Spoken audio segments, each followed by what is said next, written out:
everyone and welcome back to my channel. Today I'm going to be doing the environment and books tag, which was created by me and Kim at Expedition Through Pages, and this is for the X Book Club, which we are running together. The book club is based on different themes, so the theme for this round is the environment, and in each of the rounds we will read one book that is from lived experience and one book that is more of a factual account of something. So we are doing the environment for this round, and we'll be doing a live show in October. We're still not sure on the date because I have to be the awkward one. I'm starting a new job soon. I have no heckin' ideas when my hours are going to be. So just waiting to see what the hell is going on with my life. And the books we are going to be reading is The Future We Choose. So this is the factual book. This is about global warming and the climate. This is an arc, so that's why it looks a bit weird. And we're going to be reading Unbound by Wangari Maathai as well. So Wangari Maathai won the Peace Prize in, was it 2004? I can't remember now, but she won it, Nobel Peace Prize. She did lots of work in Kenya for forestation and all that kind of jazz. I haven't read it yet, so I'll let you know more about it at the end of the month. So this tag has, I can't remember how many questions, 8 questions for you to do. If you want to, of course, lol. So the first question is, what is your favourite book cover with nature on it? I don't really have that many books with nature on it, which is very sad. I need to change that. But this is one of the most beautiful books I own, and this is Sea Prayer by Khaled Hosseini. Oh, it is just, I'm gonna get the cover off of it. The dust jacket. Oh, what? It's glued on. What? Oh, it's not supposed to be glued on. Don't worry. Yeah, I thought I'd taken the dust jacket off of this before. So this is what it looks like. Oh my God, isn't that just beautiful, man?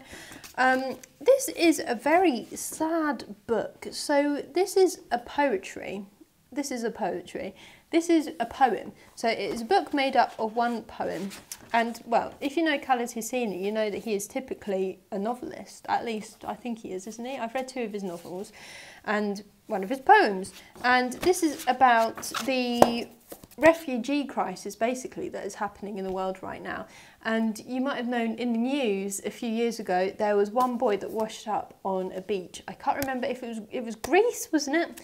And this is a poem just about that boy and his dad and how they were fleeing for safety. It is absolutely tragic, but it is beautiful, and every single page is illustrated, and it is just absolutely phenomenal. I would definitely recommend it if you're into your, well, even if you're not into your poetry, I think it's something that everyone needs to read. The next question is, have you read a fiction book where climate change was a theme? If not, are there any on your TBR?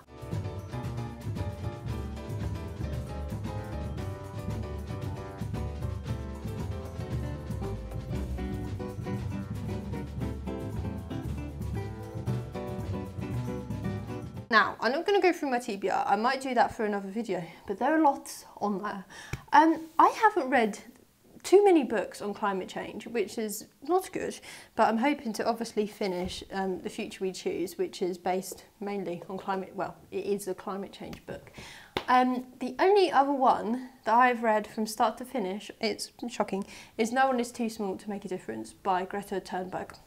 Now this is just a collection of her speeches that she has done around the world. The thing is, that book is, it's not very informative, but I don't think that's the point.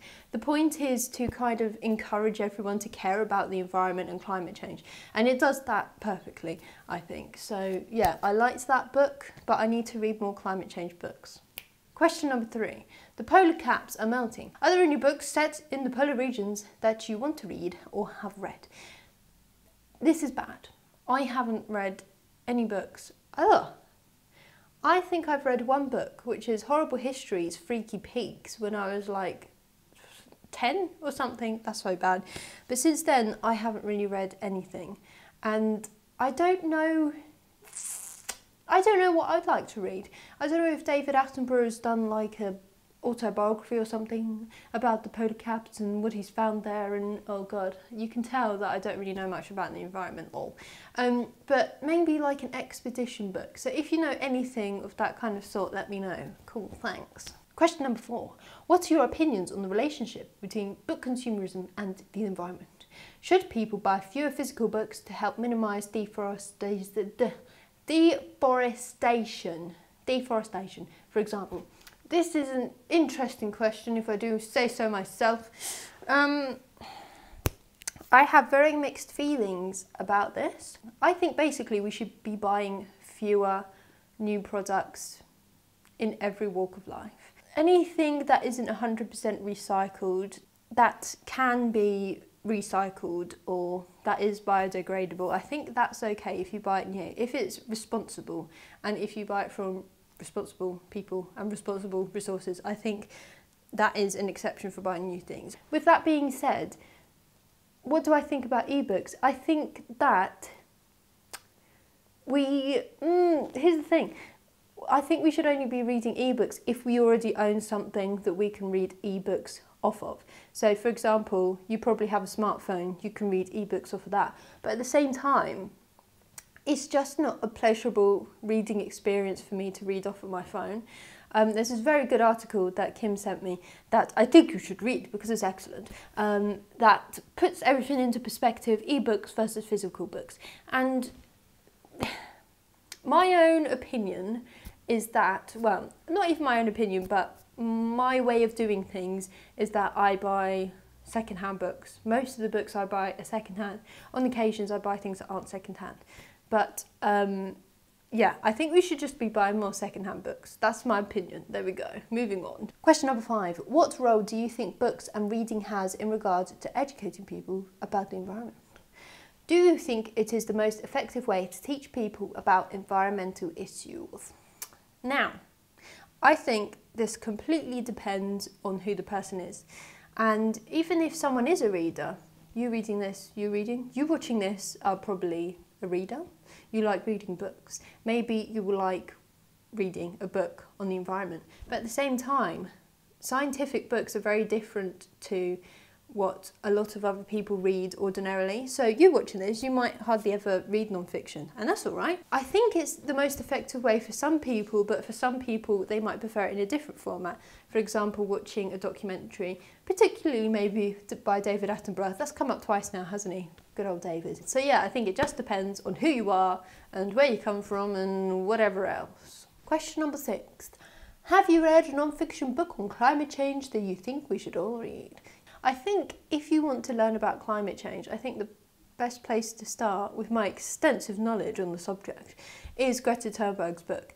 And that is just because it's like a call. It's like a calling. We should care about the environment and the climate. And it's short. It's very, very short. I listened to the audiobook, so it was great because it's obviously narrated by Greta Thunberg as well. So the audiobook was only an hour and 30 minutes. So even if you're not a reader, if you're not an avid reader, you can still pick that up in an evening and finish it in hopefully no time at all. Question number 7 is, where is the most beautiful place in nature that you have read a book? I wish it could be something fancy, but I really haven't read that much outside. It's very sad. So really the most interesting place I've read a book is on a bit of grass. That's it. It's not interesting whatsoever. I don't have any pictures, I don't think. And oh my god, am I actually stupid? I went on a heckin' canal boat in July. So on the canal boat, I would say, is the coolest place I've read a book. Hopefully I'll have a picture that I can show you. Question number 8. If you could live in any natural setting in a book, for example, the 100-acre wood in the Winnie the Pooh stories, which one would you choose and why? So, well, I can only think of 2, and that is the 100-acre woods. I would love to live there, just live in the woods with, who are the characters? Winnie the Pooh and Eeyore, and oh, I can love that. I've done a whole video on Winnie the Pooh and ranking the characters. I love Winnie the Pooh, man. But I think I would choose Hobbiton, because it's just such a pure place, it seems like. Although hobbits seem like they can get a bit stressed, I just think it would be such a lovely environment to be in. It's just so natural. Even when you're living indoors, it's just a natural habitat. And oh man, I'd love that. And everyone is just so nice to each other. And you know, you make your own vegetables. Jesus. You can tell I'm hecking from the London area, can't you? When I think you make your own vegetables. I'm not really from London. But yeah, just somewhere like Hobbiton, if I could live there in real life, then please, please, can I do that? Cool, so that is the environment and books tag. If you would like to get involved with the X Book Club, I'll put some links down below and you can join in whatever you want to. We've got an Instagram, we've got a Twitter, we've got a Discord. Yeah, so have a look on there. Now I have to tag someone, and I was thinking, who should I tag? Because I don't know many people who read books on the environment, and that's cool because, well, the people who I do know read books about the environment. I don't know if they know I exist, and I don't want to tag them because I'd be like, hello, haven't spoken to you before, but you know, here's a tag I've done, you're tagged. So I'm going to tag one person who I know who has seemed interested in the book club and who I know, so that's good. And I'm tagging Lay from Bookshelf Soliloquies. So you can do it if you want. You don't have to do it. If you would like to do it, please, please, you could do it as well. You don't even have to participate in the X Book Club. You could just do the tag if you want to. Thank you for watching, and I'll see you in my next video. Goodbye.